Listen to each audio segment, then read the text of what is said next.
स्वराज्य निर्माण करण्यासाठी या माऊलींनी आपलं अख्खं आयुष्य पेटून उठले.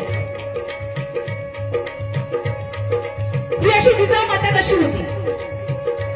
स्वाभिमानी,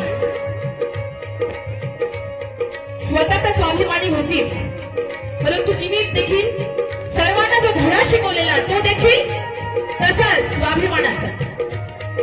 आणि स्वराज्याच्या कामासाठी या माऊलींनी फक्त मराठा नाही